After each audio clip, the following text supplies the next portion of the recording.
All right, good evening. Sorry for the new view. For those of you on Zoom, we're sharing a base medrash tonight. Today we're learning Maseches Gittin, Daf Mem Zayin, and we're starting on a Mishnah on the bottom of Mem Vav Amud Beis. The Mishnah says, "Hamocher es atzmo ve'es banav le'ovdei kochavim."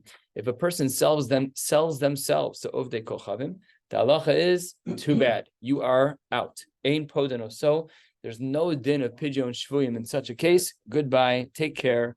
You're done for.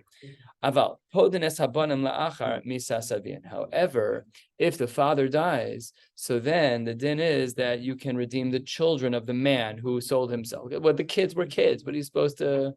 It's all good. That's what the Gemara says, and that's what the Mishnah says. And the Gemara gives some parameters and describes as follows: Amar Avasi v'hu mochar b'shana v'shilesh. It's only true after he sold himself a couple of times.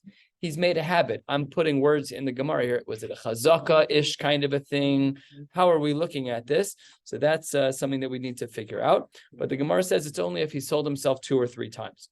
And the Gemara tells a couple of stories. Hanhu b'nei Bei Michsi. There were people from the city of Bei Michsi. Diyasve zuze. They borrowed money. Me'ovdei kochavim.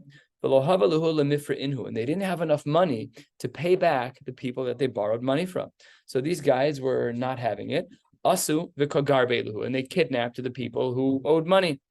It's very simple. You need to know who you're borrowing money from. So if you borrow money and you don't pay back, they're gonna come pick you up and put a black hood over your head and take you. And then finally, I don't know what the logistics were, but Asu lekame to Rav Huna, they got a message to Rav Huna and said, please, can you redeem us? So Amar lahu, ma'i abed lahu. What am I supposed to do with you people? What about our Mishnah? So I'm not allowed to redeem you. So there was someone sitting in the room with Rav Huna, and Amar le Rabbi Abba. Rabbi Abba says to Rav Huna, wait 1 second. I don't understand. Limadtanu Rabbeinu. You touched our Mishnah. You said at the beginning of our Gemara here, when do we have a restriction? When do we say Ein Podin? So it's only a din of Ein Podin. There's only din of Ein Podin when there's been a couple, when you've made a habit out of getting yourself sold to Goyim. But this guy presented only 1 time. So Rav Huna responded to Rabbi Abba, good, I'm glad you listened in shiur, but you just don't know the context of this family. Amar le, he says back to Rabbi Abba, Hani mirgal regile de avdu hachi. They do this all the time. And so therefore we see a Maisa Shahaya. The story is, and the halacha is, that if a person sells themselves to Goyim a number of times and they get themselves trapped up with Goyim, you have no obligation. You should not redeem them after 3 times.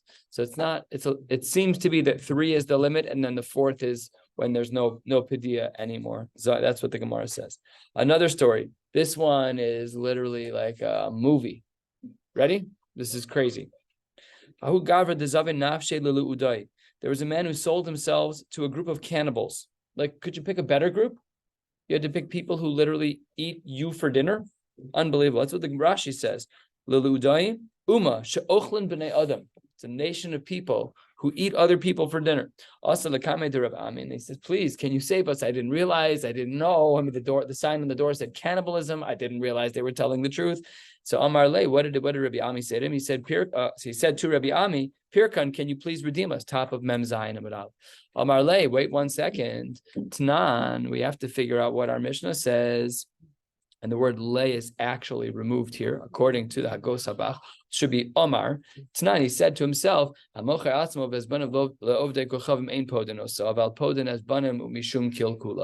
we do remove the sons because of kilkula. Rashi here explains what's going on. Rashi on the top line.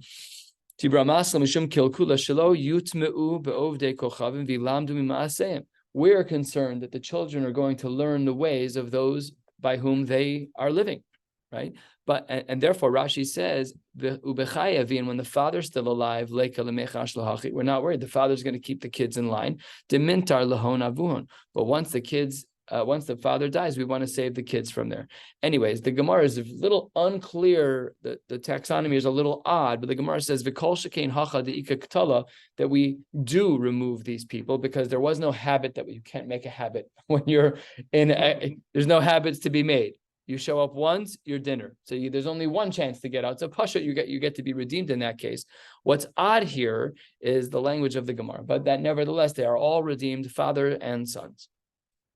So Amr le Rabbanan the Rav Ami, Hi Yisrael Mumarhu. Wait a second. I know this guy. He's a mumar. I know a mumar in halacha. I deal with this all the time. A mumar in halacha is someone who rejects a piece of chumash. I believe in everything in chumash except that you're allowed to eat chazer. No problem at all. I showed up at a bris today and someone like bageled me. They're like, "Oh, is the wine kosher?" And I said jokingly, I'm like, I put a little bit of pig fat inside, just a little bit of pig fat. And he was like, "It's not a funny joke. It wasn't funny. He was an old Jewish man trying to make a conversation with a young rabbi." So that was our dialogue for the day. But if you're mamish a mumar, like the bris where I was today, they're mechalale Shabbos. They're mechalale Shabbos. So that guy's a mumar.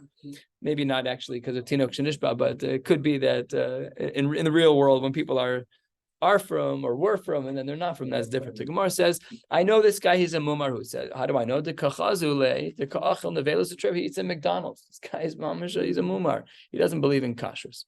So then the Gemara says, well, wait 1 second. A mumar isn't someone who violates an isar. A mumar is someone, amar lahu ema lete'apanu de ka'achil. I'm not a mumar if the reason why I break a halacha is because of taiva.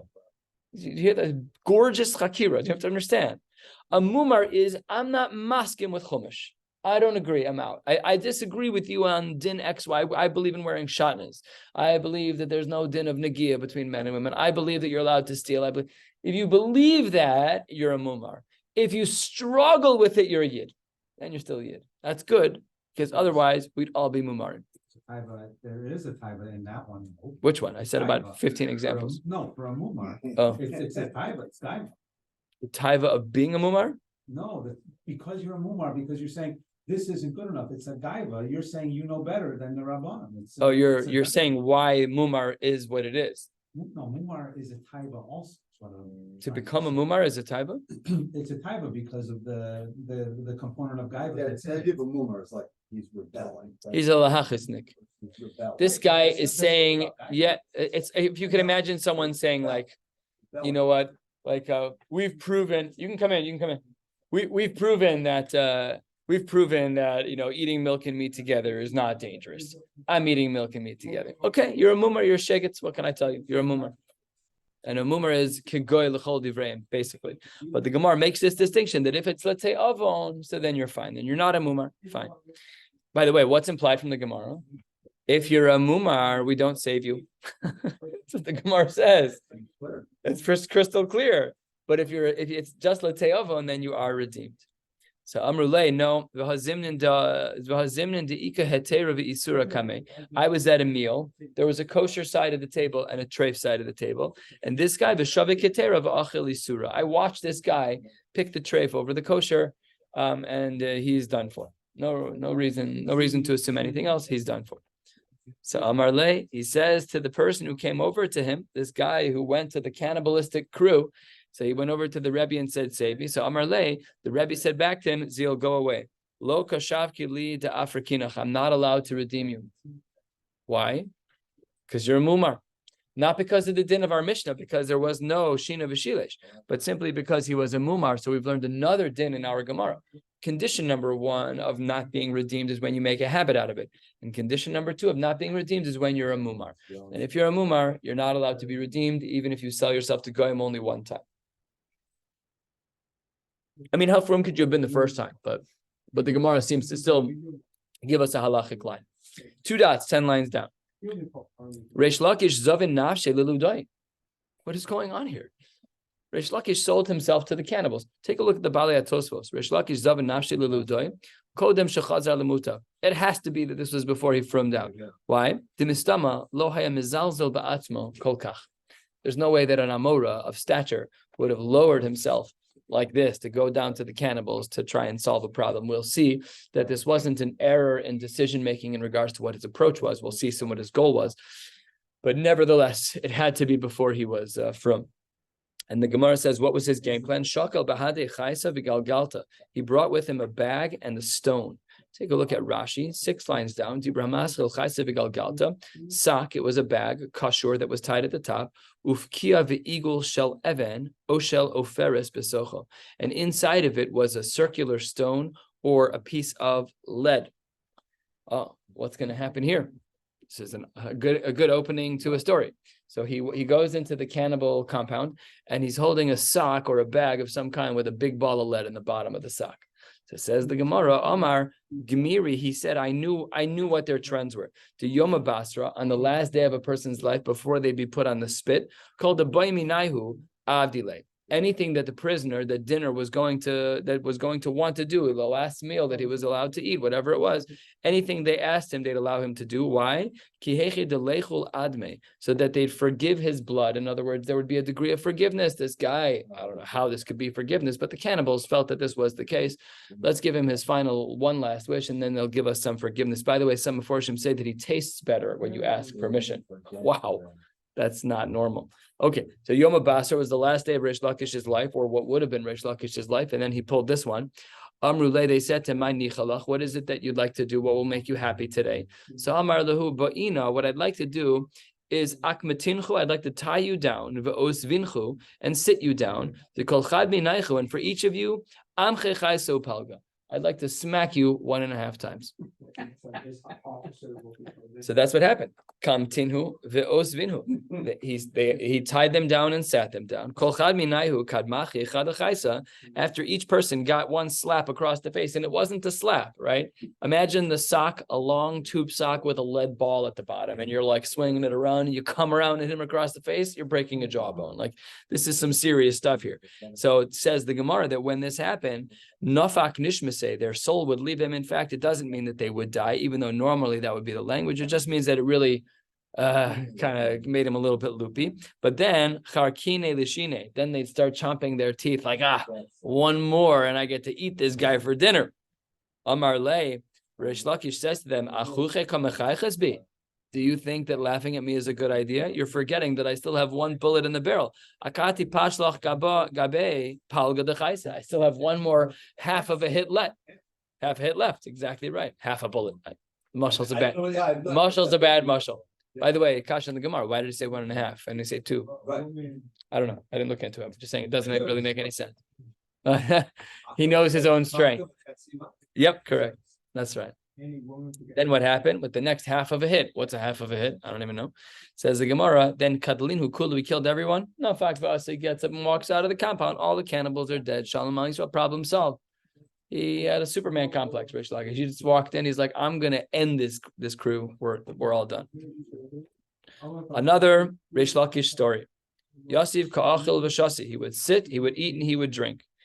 He had a shita that he would spend the money that he had. He wouldn't save it. No savings accounts. No 401. No 401ks. He spent the money that he had. Amra le birote. His daughter said to him, "Lo bois midi le mizga. You don't want a bed to lean on." Amar la. He said to her, "Biti, I have a big stomach." He said, "Krisi curry. My stomach is my pillow. You just fold over on yourself. Take a gezunt nap. Shalom Yisrael. I'm going to spend money on a sealy patch. I'm fine. I don't need anything." When he actually died, Shavak covered the morika. He left over a very small amount of morika, which was a spice, and that was it. Rashi says charkom, a particular spice, and he left over almost nothing for his kids. And still, he was upset that he left over anything. He wished he would have consumed it. He felt that you should spend what you have. Kara anafshe ve'azvu la'acherim chelam, that you've left over things for those, and it was kind of like tongue in cheek, because he really barely left over anything. That brings us to the next Mishnah. On Mem Zayin Amud Aleph, almost halfway down. The Mishnah says, if a man sells, if a yid sells his field to a goy, lokeach, he needs to buy back from the goy the first fruits. If you sell your field to a goy, you need to buy back those first fruits and bring bikurim because of tikkun olam. Take a look at Rashi, a third of the way down. A couple of lines into the Rashi and the Mishnah is Dibur Hamas Tikkun Olam Shlo Yehe Ragil Limkor Karka Be'eretz Yisrael Ovei Kochavim, so that you would not sell your field to an Ovei Kochavim. That's not a good thing to do. End of the Mishnah. And now we're going to learn a very broad Shas Sugya, which is what happens when a goy owns Eretz Yisrael, owns quote unquote property in Eretz Yisrael. Are the fruits that grow there, the vegetables that grow there, is there a din of meiser if a goy owns the property? If it's the Schwartz family farm, maybe we understand. If it's the Shegitz family farm, so is there still meiser? This is a machlokes amoreh. Says the Gemara, Omar Rabba, halfway down, right at the open of the Gemara.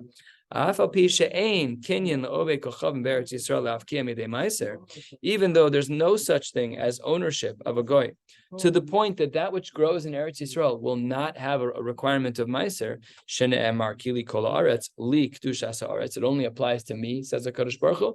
It only applies to my Torah and to my Yidden. But there is still some type of acquisition that a goy can make. We do allow a guy to have enough ownership that he's allowed to dig pits and caves, whatever the case may be.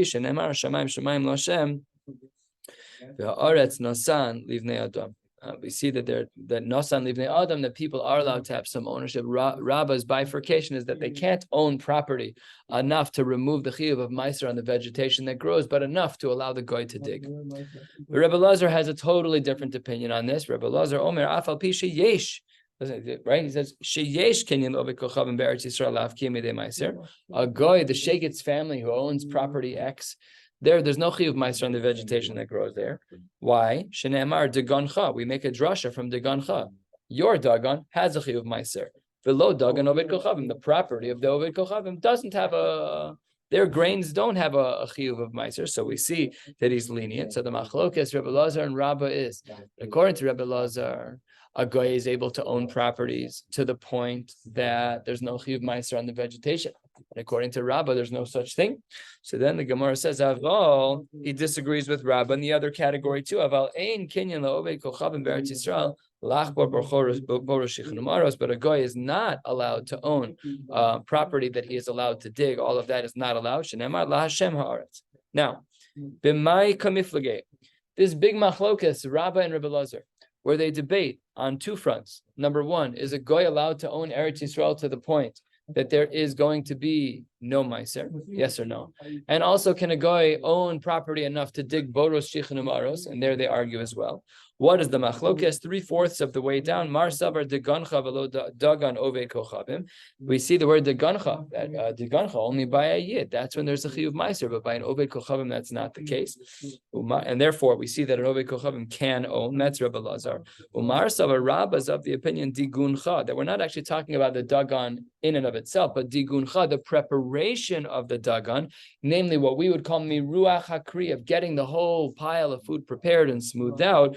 There, below digun oved kochavim. By the digun, if it's done by a yid, then there's going to be meiser by a goy. If the digun is done by a goy, there won't be meiser. But in regards to ownership of property, pashat that a goy doesn't own property. That's the machlokas between them. Omar Rabba says, Mino amina, la. How do I know that I'm right? How can I show you that I'm right? Says Rabba, that a goy cannot own Eretz Yisrael to the point that it's mafkiyah midei meiser.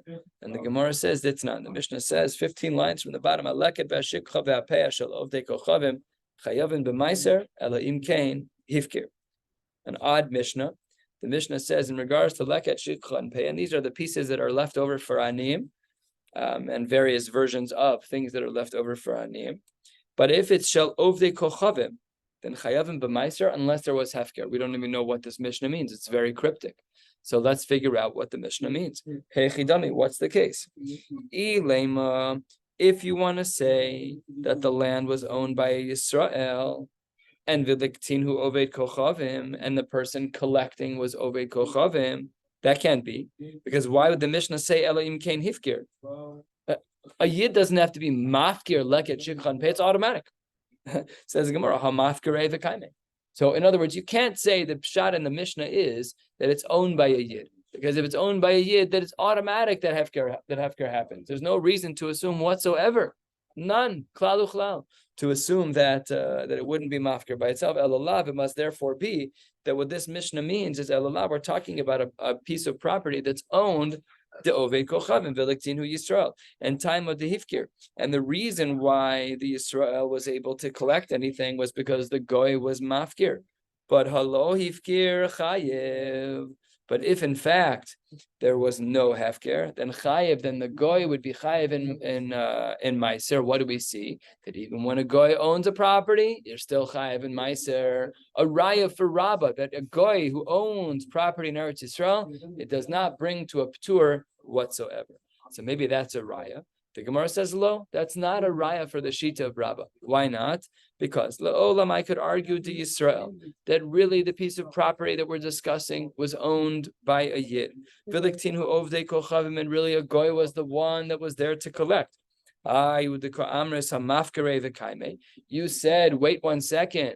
It doesn't make sense to say that a Yid would have to be mafkir because, after all, the hefker for leket shikhan peah for a Yisrael should be automatic. And here the Gemara teaches us a yesod in regards to leket shikhan peah.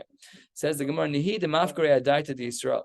I agree with you that it is absolutely automatic that when a Jew owns a field, the leket shikhan peah are mufkar automatically when the poor person is a Yid. But when the poor person is a goy, not necessarily. Says the Gemara, but adaite to ove kochavim mi mifkare. Fascinating. Leket shikhan peah is only considered to be mufkar when the poor person is a Yid. When the poor person's a goy, you have to actively be mafkir on their behalf. Therefore, no raya. The person is picking it up. The person picking the it. mindset of the mitzvah is, oh, if I stop, like chicken peah is somewhat automatic. It's automatic when the participant is a Yid. Labrievs. So. But let's say a goy comes in. So for the goy, I have to actively be mafkir. You're right. Any hefker would work. Mitzvah's intended. 100%. And the chorah, there is no mitzvah per se by the goy. I imagine that there's no mitzvah of leket shikhan peah. You have to be mafkir it because really and there should be a kadimus also. We have this organization of when we give to poor people and who they go to first. The OU did this whole thing during COVID. We did this whole partnership with India because people were dying like by the thousands. So we bought many oxygen compressors that could service hundreds of people per oxygen compressor. We raised, I don't know, a couple $1 million. My department raised it. We shipped them off and we got destroyed. So I had a meeting with Rabbi Hauer, the leadership of the OU. I said, by the way, my neighbor retracted his $5,000 gift from the OU because we gave to India. Rabbi Hauer he said, he just mamish quoted the Gemara. I don't remember where it is. I can't remember where it is. He told me where it is. Yes. Where is that? It was like in the Samechs of some Masechta, which is not helpful. I believe it's a mission. Could be. Anyways, I went over that Friday night to my friend's house who returned 100%. It's Ladina. I wasn't nervous. So I went over to this person's house that Friday night and I said, so I heard you got $5,000 back in your bank this week. He's like, of course I did. A bunch of shkutzim. You guys are taking community. I'm like, slow down, take a deep breath. By the way, do you agree with Shas? Are you guys, you're like Orthodox Jews? Cracked open the Gemara, cracked open a Rambam, spun it around to them and handed to them and said, you tell me what the din should be.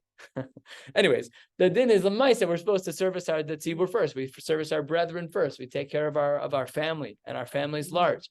However many millions we are, we take care of ourselves first. But the mice, when it comes to leket shikhan peah, if a goy is to participate from a field that's owned by Yisrael, the Yisrael has to be mafkir in some way, shape, and form. And therefore, this Bryce is not a kasha and Rabbah. But let's try another source. Toshma, 6 lines from the bottom of Mem Zayin Amud Aleph.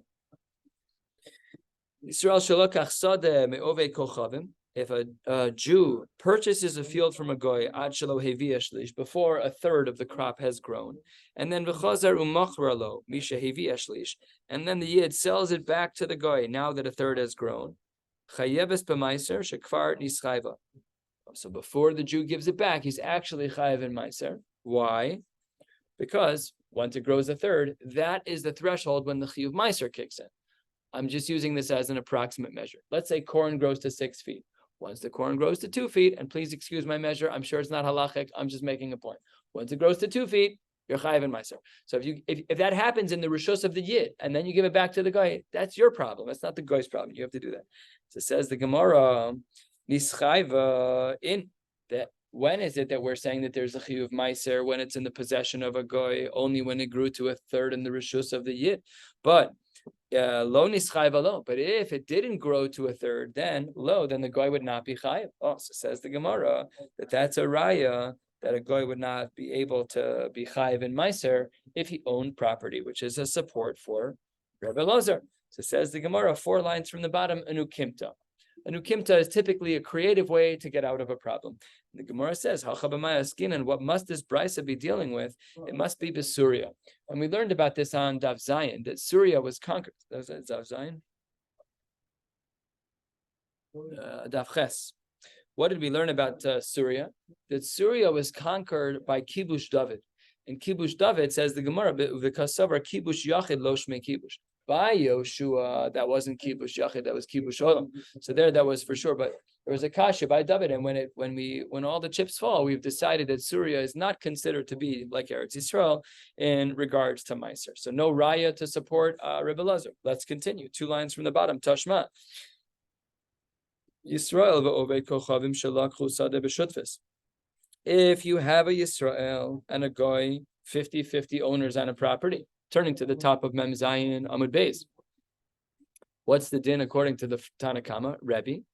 Tevel v'chulin me'uravin zebozeh divrei Rebbe. Every piece is both chulin and tevel. No way to distinguish. I'm a Yid, you're a Goy. Each of us owns a part of every parcel. So then says Rabban Shimon ben Gamliel, I disagree. He says a shocking idea. Omer, it depends who gives what. Shall oved kochavim pater, v'shal Yisrael chayiv.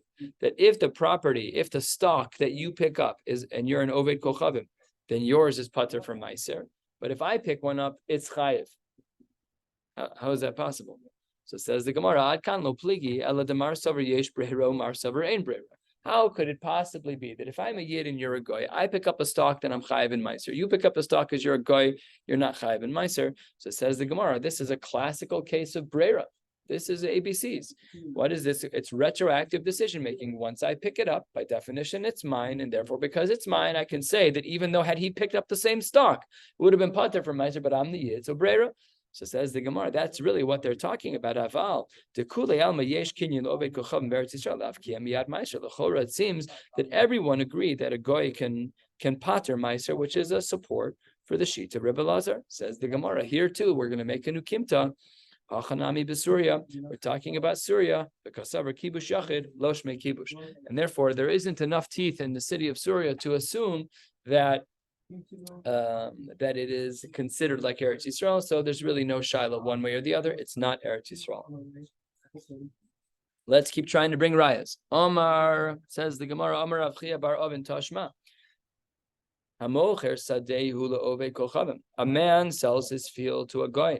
Lokech umevi bikurem mipnei tikun ha'olam. This is our Mishnah. That's what our Mishnah says. You have to buy the bikurim back from the Goy, and you have to bring them. Tikkun ha'olam. Is tikkun ha'olam a din derabanan, a nice idea, or is tikkun ha'olam a din deoraisa? L'chora, tikkun ha'olam is it's a lightweight din derabanan at most, in almost all cases. So it says the Gemara, we're going to make a deal from that. Tikkun ha'olam in mideoraisa lo. It's a beautiful deal from our Mishnah. That Pasha, the fact that you're going back to the Goy's property and buying back the bikurim is only because of tikkun olam, and as Rashi on the Mishnah where we started on the bottom of Mem Vav Amud Beis indicated, we just don't want people to be in the habit of selling to Goyim. But that therefore implies that mideoraisa, he does have a kinyan. So says the Gemara, Amar Avashi Shtei Takanos Havu. There's actually a history here, a development of how we got to where we are today. Me'ikara, initially, Havu Maisi mideoraisa. They would bring bikurim mideoraisa. Kevan dechazu de kamakri mazavne. Once they saw that people were in fact selling and these properties to Goyim, the Sabre, they argued bikdushtaihu kaiman, that no matter what, it's always going to be Eretz Yisrael. Really, again, it is deoraisa. Takinu lehu delo lesu. We therefore made a takana that they should not bring bikurim, because by not bringing bikurim, that would then show them that this property you really shouldn't have sold it. You're right, it's kadosh, but we're not letting you bring the bikurim. You made an error. But kevan dechazu demand lo sagile, because they saw that people weren't keeping the halach at all, then they made it din derabanan mezabin v'ka mishtakan biat ovdei kochavim hadar takinu udelesu. Therefore, they then allowed them again. But really, midoraisa, it could be at least. We're trying to just disprove the brisa. It could be at least that maybe bikurim is still deoraisa, and our Mishnah is reflecting a multi-layered takana derabanan. End of sugya. We don't know if we paskin from the Gemara. We don't know if we paskin like Rabbah or Rebbe Lazar. And the machlokas again is a double machlokas. Do we say that if a guy owns property in Eretz Yisrael, that the food that they have on their field is pater for meiser, yes or no? And the second machlokas between them is whether or not we allow a guy to have ownership enough to dig boros shichin u'ma'aros. There too machlokas. Itmar, halfway down on Mem Zayin Amud Beis, going to the top, about 8 lines down on Mem Ches Amud Aleph, the Gemara says as follows: Itmar hamocher sadehu lepeiros. Let's say I sell my field, but only for the sake of the peiros. You don't own my field. The field is mine, but you purchase rights to my peiros. It's like owning an apartment. It's like leasing an apartment, right? You don't own the apartment. You're allowed to live there. You're allowed to crash. So if you're allowed to benefit from the fruits, how do we view this in regards to bikurim? So Rabbi Yochanan Amar Mevi v'Kore, that you bring the bikurim and you read all the psukim. Reish Lakish Amar Mevi v'Eino Kore. Reish Lakish says that you do bring the bikurim, but you aren't kore because the psukim indicate that you have to say that the fruit is yours and it's actually not yours. That's not possible. So therefore, there's a machlokas. Do you own it? Yes or no? Let's go through each side. Rabbi Yochanan Amar maybe v'Kore, because kinyan peiros ke kinyan aguftami. Because by virtue of the fact that you had a kinyan on the peiros, that's as though you own the actual orchard. And says the Gemara, Reish Lakish Amar maybe ve'eno kore. You can bring the bikurim, but you can't say the psukim that the fruit is actually yours because kinyan peiros lav ke kinyan aguftami. I disagree. So this is just a lamdisha chakir, is that once I have access to the peiros, what does that therefore mean about the orchard? What's my relationship with the orchard? If you own a property, if you own an apple orchard, and I say I want rights to the apples, you're right that technically I don't own the trees. I'm masking, but is it some kind of halachic ownership of the trees? I'm benefiting from all of the water and all the nutrients coming up the tree. I'm benefiting from the trees as though you don't own them. How do we view that? That's a machlokas. So Eisvei, the Gemara says, Eisvei Rabbi Yochanan on the Reish Lakish. Remember, Reish Lakish was of the opinion of Eino Kore. It says the Gemara that Rabbi Yochanan has a brisa, and the brisa says, Uleveischa. What does the pasuk read? The pasuk reads, Ve'ata hinehe veisias reishis periho adamasher nasata li Hashem, right? That's the pasuk. And later on in that pasuk, it says, Uleveisecha. It says, Lecha Hashem Elokecha Uleveisecha. So let's darshan this word Uleveisecha. Melamesh Adam maybe bikure ishto v'kore. We know often throughout Shas and references in Tanakh that the word bias is a reference to a person's wife. So if that's true, then a person can be maybe bekure ishto v'kore. What do we see from here? You for sure don't own her property, yet you're allowed to say v'kore. So then if that's the case, how can Reish Lakish say maybe ve'eno kore? We see a raya brura that I could do this for my wife even if I don't own the property, even if she brought it in as nechse tzon barzel and I don't own the principal. Allah chalamayis, I'm allowed to say bikurim and I can be kore and I can say that you gave it to me, li. So says the Gemara, that's a kasha against Reish Lakish. And the Gemara responds 2/3 of the way down. Amar le shiny hasam, different. Because the pasuk says there's a specific drasha by the isha, but in general, outside of that case, the din should not be that way. The din should be of Eino Kore. And the Gemara continues, V'ika de Amre, there's another version of this question that was raised between Rabbi Yochanan and Reish Lakish. And in fact, the question is reversed. Look at this. V'ika de Amre, Esvei Reb Shimon ben Lakish, Rabbi Yochanan, Ulavei Secha, Melamed Sha'adam Mevi Bikure Yishto V'Kore. Only by an isha do we see that, but in general we see that you're not allowed to be kore, and therefore Rav Shimon ben Lakish is right and Rav Yochanan is wrong. So Amar le Taima Didi Nami Mehacha Ka'amina. I learned my source from the same exact pasuk, and basically there's 2 ways to learn the pasuk. You can either look at that and say we're only talking about an isha and therefore extrapolate for anybody else, or say no, there's a general principle being learned. Okay, next. The Gemara says 10 lines or so from the bottom of Mem Zayin Amud Beis. Eisvei hayababa derech ubikure ishto biyado. A man is going on the path to Yerushalayim, and he has the bikurim of his wife in hand. V'shama shemesa ishto. And he hears Nebuch that his wife passed away while he was bringing the bikurim. The halacha is mevi v'kore. That's amazing because she's not alive anymore. So is it because he's now the owner?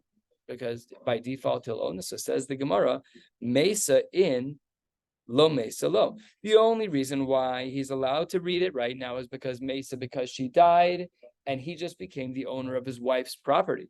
But perhaps Lo Mesa, that had she not died, Lo, he would not be able to be Koreh, a raya for Reb Shimon ben Lakish. Says the Gemara, no, Hu Adin Daf al Gav de Lo Mesa, Umesa Itzrichalei. Really, we actually would have said that the halacha in both cases that the husband is allowed to be Koreh in such a case. Because Sal Kadaita Chamina Ligs or Mishum de Rav Yossi Bar Chanina. Because perhaps we thought that maybe we'd have a Gzeira because of the following case. We'll see that we don't. But what was the concern?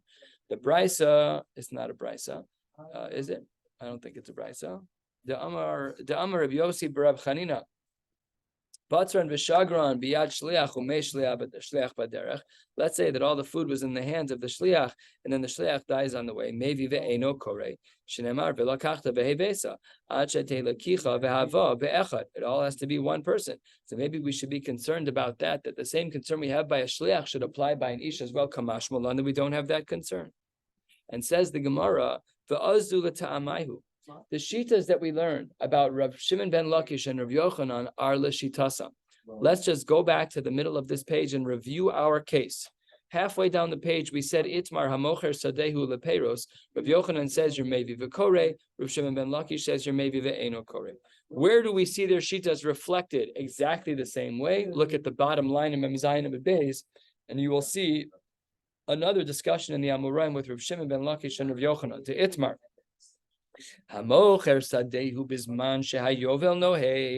If a person sells his field and the times when the world of Yovel applied, and therefore you get your field back in the times of Yovel, and we have Bikurim, so says the Gemara, Rav Yochanan Omar maybe v'koreh. You're still koreh, same shita as we saw in the middle of Mem Zayin and Beis. And Reish Lakish Omar maybe v'eno koreh. Let's go through why this is true. Rav Yochanan Omar maybe v'koreh for the same exact reason we saw half an amud ago. Kinyan peiros kekinyan aguftami. Because once you have access to the fruits, it's as though you have access to the orchard, even though you really don't own the orchard. And Reish Lakish Omar maybe v'eno koreh because kinyan peiros lav kekinyan aguftami. So we seem to have two very similar cases. The first case is a little simple of hamocher sadehu lepeiros, and the second case is hamocher bisman yovel noheg. So asks the Gemara the seemingly obvious question: why do we need two cases where we learn the shitas of Rav Yochanan and Reish Lakish? They say the same thing in both places. Why bother repeating the two cases? So says the Gemara in Memches Amar Aleph, 5 lines down. Vitzricha. If I only had the first case in the middle of Mem Zayin Amud Beis, the case of Amocher Sadehu Lepeiros, where we saw the machlokes of Rav Shimon ben Lakish and Rav Yochanan, Behahi Ka'amar Reish Lakish, Dechi Kanachis Adaita Depira Kanachis, because he's only thinking about the fruits. Aval Behacha Adaita De Gufe Kanachis, a Mamo de Leila Rav Yochanan. Here in the case of Yovel, where he's going to be worried about the property returning, maybe he'd agree to Rav Yochanan that you're maybe Ukore because the property is going to come back to you. V'itmar beha, and if we only had the latter case, the case of Hamocher Sadeu Bisman Yovel Noeg Behakam Rav Yochanan, there he says Rav Yochanan says maybe Ukore. Aval Behach in the previous case, perhaps a Mamo delay the Reish Lakish, perhaps Rav Yochanan would agree in the case we started with in the middle of Mem Zayin and Beis of Hamocher Sedei Lepeiros. Maybe it's just our case is stronger over here, but maybe the case over there is weaker, and therefore he might hold Mod Le Reish Lakish Tzricha. Therefore, we need both cases. We'll stop right here and pick up 10 lines or so tomorrow down on Memches Amud Aleph. Wishing you all a beautiful night.